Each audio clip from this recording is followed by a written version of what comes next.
कहते हर पैड़ी, हर की पैड़ी कहे भगवान के प्रति कोई दया नहीं और आपस में कत्लेआम कर रहे हैं और काटे शीश नहीं दिल करुणा। ये जग में साधु को महात्मा। और कहते इनके तो दर्शन भी कोई करने जाए ना उसने भी नरक पठावे। हमने आसपास देखा गाँव में, हमारे गांव में नाथों का डेरा था एक, अब भी है। तो जो भी उनके संपर्क में आता उन्हें पहले सुल्फा पहन सिखाते, उसको एक चलम सी रखा दे मिट्टी की इतनी सुल्फा भर कर टन कर देते, फिर वो चोरी करता क्योंकि आदि बन जाता, घर क्या तो लुकमा लाता, दाने लाता, उन्हें सुल्फा पीना डेली। तो नो बिगाड़ दिए, न कहते इनके दर्शन जाओ उन भी नरक भेज दें, ये काहे कि भक्ति कराओगे करेंगे। अब धर्मदास इन बातों न सुन के बहुत प्रभावित हुआ। पुण्यात्माओं, बहुत कुछ परमात्मा ने उसको समझाया, उस प्यारी आत्मा ने बड़ा ध्यान से सुना, लेकिन ये मन, ये पुराना रंग जल्दी से हटता नहीं। काफी देर सुनते सुनाते फिर कोई ऐसी बात कह दी धर्मदास जी ने कि महात्मा जी आप तो बहुत कड़वी कड़वी बातें कह रहे हो, क्या इनकी पूजा करने वाले निकम्मे होते हैं? परमात्मा ने कहा मैं नहीं कह रहा, आपकी गीता बोल रही है। कहने का भाव ये है कि धर्मदास जी ने फिर से परमात्मा की बातों में अरुचि व्यक्त कर दी। अरुचि व्यक्त की तो परमात्मा कबीर परमेश्वर जी फिर अंतर ध्यान हो गए। अंतर ध्यान हुए तो वो फिर रोने लग गया, फिर रोने लग गया, हे भगवान मेरे पे गलती बन गई।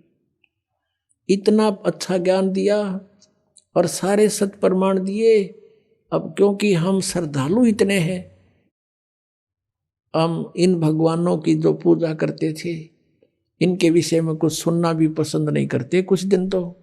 लेकिन पुण्यात्माओं,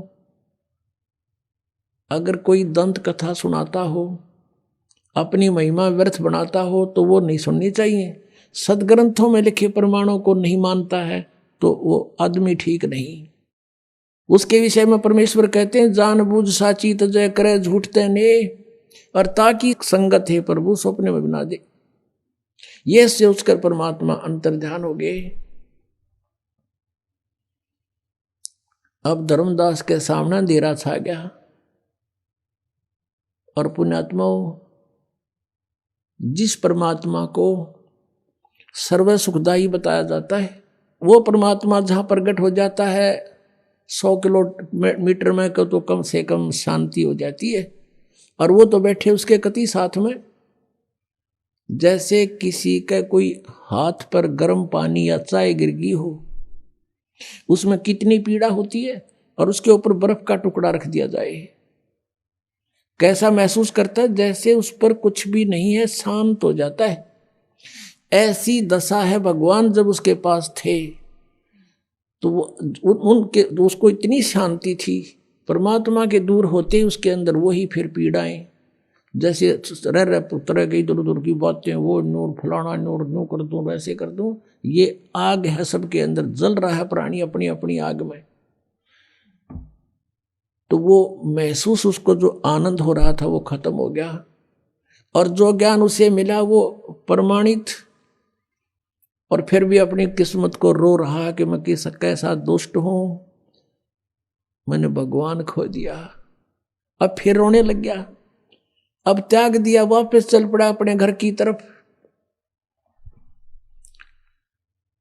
और क्या कहता है परमात्मा की वाणी में लिखा है, तावा रोवत धर्म निनागर, कहाँ गए मेरे सुख के सागर। अधिक वियोग हुआ हमसे ती, जैसे निर्धन की लुटगी खेती। कल्प करे और मन में रोवे, दसों दिशा को वो मग जोवे। अब रो रहा है, अन्यों कहे भगवान बेग मिलो करूं अपघाता, अब ना जीऊं सुनो विधाता। अब धर्मदास जी नो देखे कि भगवान कहीं मेरे पीछे तो नहीं है, ऊपर तो आकाश में तो कहीं दिखाई नहीं दे रहे हैं। कहते हैं कल्प करे और मन में रोवे, दसों दिशा को वो मग जोवे। चारों तरफ देख रहा हूं, दसों दिशा को, ऊपर को नीचे को। और कहता बेग में लो कर हूं अपघाता, मैं ना जीवूं सुनो विधाता। हे परमात्मा जल्दी दर्शन दे दो, अब मैं जीऊंगा नहीं मैं आत्महत्या करूंगा। रोता हुआ घर पे आ गया। उसकी पत्नी ने सोचा भगत क्यों रो रहा है, क्या बात होगी इसको। अब बोल नहीं पा रहा, इतना बुरी तरह रो रहा। कहां से, मथुरा से रोने लगा था, बांधवगढ़ पहुंच गया एमपी में, 800 किलोमीटर। 2 दिन 3 दिन जाने जाने में लगे होंगे उसको। पैदल चलते थे पहले, कोई सवारी नहीं होती थी ऐसी, और श्रद्धालु थे, पैदल चलते थे। उसकी पत्नी का नाम आमनी देवी था, बड़ी धर्मात्मा थी, लेकिन कभी कभी वो भी भगत के साथ कुछ दान धर्म के बारे में कुछ कंजूसी करती थी। तो उसने सोचा कि भगत क्यों रो रहा है और वापस कैसे आ गया। इसका तो 1 महीने का टूर प्रोग्राम था, आ गए 7वें दिन। उसने सोचा बात क्या है, और उसके मुंह की तरफ देख रही है, और वो रो ऐसे बुरी तरह रहा जैसे किसी बालक के माँ बाप दोनों मर जा, वो बालक रोया करे। इतना बुरी तरह जमीन पर ऐसे मुंह के बल पड़ गिर के और बुरी तरह रो रहा है। उसने सोचा इसके क्या हो गया, इतना जल्दी कैसे आ गया। आमनी ने सोचा कि हो सकता है इसके किसी ने ठग ने पैसे लूट लिए हो, और मैं कंजूस हूं, कई बार इसको कह देती थी जब वो धर्म भंडारे करता था, खुले हाथ में टोक दिया करती कि बच्चे के खाएंगे, घना दान ना करया करे। तो उसने सोचा कि अब ये न्यू ना रो रहा हो कि मैं इसका पैसा किसी ने ठग लिया, चुरा लिया, जो यात्रा के लिए ले गया था। और अब ये सोच रहा होगा कि मैं दोबारा जान की सोचूंगा, पैसे की कहूंगा तो यह मुंह चढ़ावेगी। तो उसने सोचा कि जिस कारण से रो रहा हो।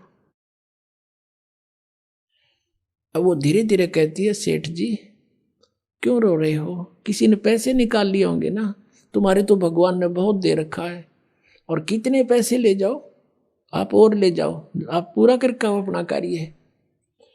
अब वो 1 घंटा 2 घंटा खूब रो लिया, धीरे धीरे सबकता हुआ, रोता रोता कहता कि आमनी यदि मेरा यूं धन खो गया होता, भौतिक धन कोई चुरा लेता, मैं नहीं रोता, फिर ले जाता, लेकिन मेरा वो धन गुम हो गया जो मुझे अब शायद मिला नहीं, और वो मिला नहीं मैं जी नहीं सकता। आमनी ने पूछा कि ऐसा कौन सा धन था तेरा। अब ये बात सुनकर बैकग्राउंड की तरफ देखकर वो फिर बुरी तरह रोने लग गया। रोते रोते काफी देर के बाद जब उस थोड़ा सा स्वाभाविक सा हुआ, शांत हुआ, सारी कथा बताने लगा।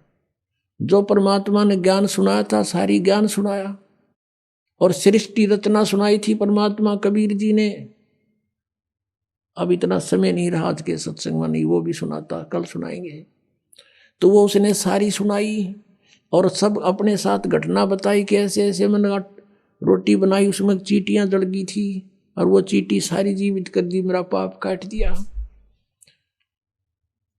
अब आमनी कहने लगी इतना बढ़िया ज्ञान और खुद भगवान देने आ रहे थे, आप तो व्यापारी हो, आप तो बिजनेसमैन थे, यू सौदा चूक कैसे गए। अब धर्मदास कहता जिंदगी में पहली बार मैं आ रहा हूं सौदे में, आज तक हार का मुंह नहीं देखा था, अब के मैं चूक गया अपना सौदा, और ये घाटा मुझे शायद इस जीवन में पूरा नहीं होगा, और मैं जी नहीं सकता।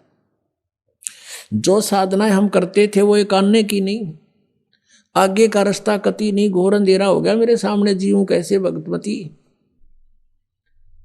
आमनी कहने लगी आपने तो गलती कर दी, ब्रह्मा विष्णु महेश गेला कौन सी अपनी रिश्तेदारी थी, और ये कौन से अपना रोज मिला करते थे, हमने सुनी सुनाई बातों पर उन पर आश्रित थे, और इतना बढ़िया ज्ञान सारे प्रमाण आपको बताएंगे, आपने चरण पकड़ने चाहिए थे। कहने लगा इसी भूल को तो रो रहा हूं, जैब के भगवान आगे, अब क्या नहीं छोड़ दूंगा चरण उनके। ऐसे बीत गया, 6 महीने बीत गए उनको। धर्मदास जी ना कुछ खावे, मुश्किल से एक आध फुल्का रोज, मुश्किल से उसकी पत्नी कह सुनकर खिलाओ उसको, और वो ना काम काज में रुचि, वो भक्ति करा करता हुआ कति वत करने की कोई ना थी। सुबह बैठ जा दरवाजे तो बाहर द्वार के ऊपर गेट पे है, अनु देखा है दूर ताई, जैसे बिलड़ी ने श्री राम की प्रतीक्षा की थी। अब जैसे उसको कहीं दूर से कोई आता दिखाई देता, चल पड़ता उसकी तरफ कि शायद महात्मा आगे। और एक बार पुण्यात्मा जिसकी चाह आपको हो जाती है, आम व्यक्ति भी वो शायद दिखने लग जाता है उसको, वहां तक जाता है कि ना ये तो कौन, वो नहीं है। फिर पता लगा किसी से कि एक महात्मा बैठा है जंगल में, गांव नगर के बहुत से लोग उसके पास जा रहे हैं दर्शनार्थ। भगत जी भी पहुंच गए, धर्मदास जी। अब देखा कि भाई हो सकता है महात्मा वही हो सकते हैं, लेकिन इनका ज्ञान से परीक्षण होगा। धर्मदास जी ने प्रश्न किया उस साधु से, परीक्षा करने के लिए जब महाराज जी होंगे तो वो बात मैं प्रश्न करूंगा, टू दी पॉइंट जवाब देंगे। उसने प्रश्न किया, महाराज जी मैं कुछ प्रश्न करना चाहता हूं। धर्मदास ने कहा। वो साधु महात्मा बोला, करो बच्चा, कि ब्रह्मा विष्णु महेश के माता पिता कौन है? वो साधु कहता, अरे कैसी बात करता है, इनके कोई माता पिता नहीं, अदरो अमर सर्वेश्वर महेश्वर। और जान गए यो ठीक हो, मन मन महीनों कही तो रॉन्ग नंबर उठ का आ गया। ऐसे 6 महीने बीत गए। फिर परमात्मा ने उसकी पत्नी में प्रेरणा की।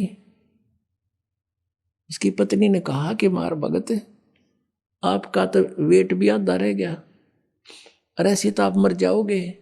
भगवान ने जब विछड़े आपसे कुछ तो कहा होगा, भी कैसे मिले वो?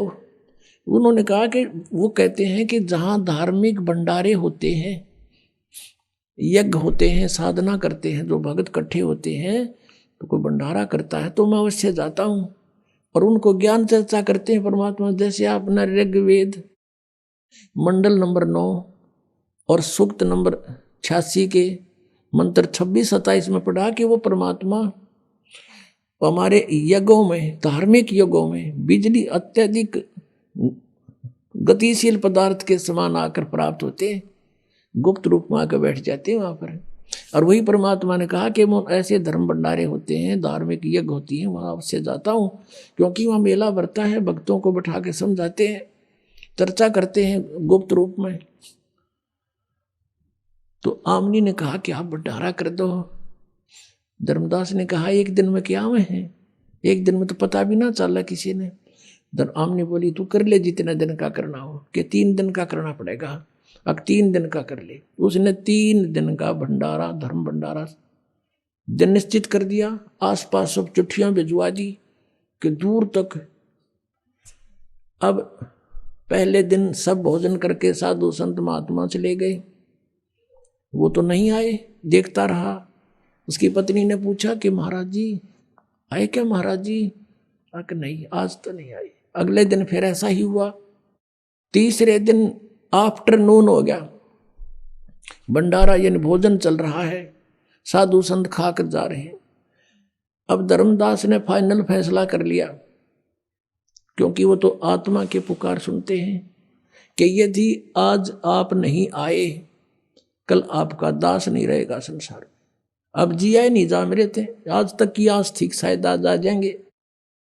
अंतर वो तो कहते हैं चिट्ठी पायल बाजे पैर, साहिब सुनता है सब लहर। अंतर्यामी सारी जानते हैं, उन्हें देख लिया कि आज भगत मरेगा, अब नहीं जीवेगा, क्योंकि फाइनल फैसला था उसका कि ये भंडारा पूरा हुआ और मैं आत्मघात करा। तो फिर कहते हैं बेग मिलो करहूं अपघाता, मैं ना जीऊं सुनो विधाता। उसी समय जब रहे ना 10-20 भगत 50-60 भोजन खा रहे थे महात्मा, ये उसे महात्मा जिसे बताए थे आप ताई। तो उसी समय एक कदम का पेड़ था, लगभग 200 फुट की दूरी पर, जहां भंडारा चल रहा था।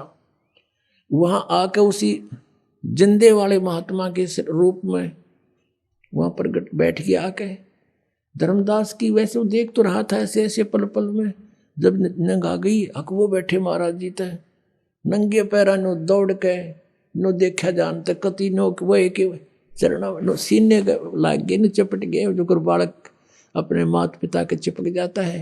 अन्य देखे अन्यों कहे भगवान इनका छोड़ के ना जाइयो, ये परमात्मा आपका जो कहोगे सारी सुनूंगा।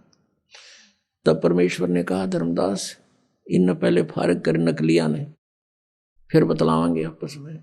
अगना जी इब के ना जाइए, अगना ही बच्चा नहीं जाऊंगा, विश्वास कर मेरा। अब वो एक कदम एक बार दन्यू देखे, फिर उन तो डगाने थे वो फटाफट करके फारेगे। और परमात्मा को कहा आपके दास की कुटिया आ जाओ यहाँ पर थोड़ी देर, अंदर बतलावांगे। अंदर ले गया भगवान को, जैसा भी बैठने को साधन दिया, अपनी पत्नी से बुलाया कि आजा भाग जा भाग गया, आमनी मेरा धन पा गया, मेरा धन पा गया। दोनों एक एक पैर पकड़ कर बैठ गए। तब आमनी ने कहा कि भगवान आपका बच्चा ये तो बहुत नर्म आत्मा का है, इसको तो मैं सांत्वना देती रही ना, पहले मर लेता।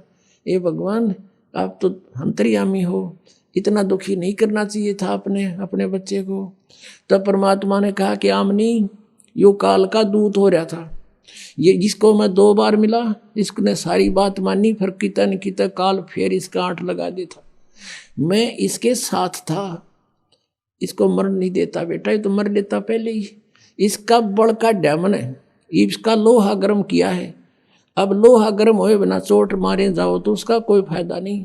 अब इसका अंतःकरण साफ हो लिया, आज बेटी जो मैं कहूँगा सारी मानेगा, और ये सत्य इसके हृदय में उतरेगी, इसलिए थोड़ी सी देर करी थी। तो पुण्यात्माओं ये वो समर्थ है, कहते हैं जो जन मेरी शरण है ताका हूँ मैं दास, और गेल गेल लाग गया फिर जब लग धरती आकाश।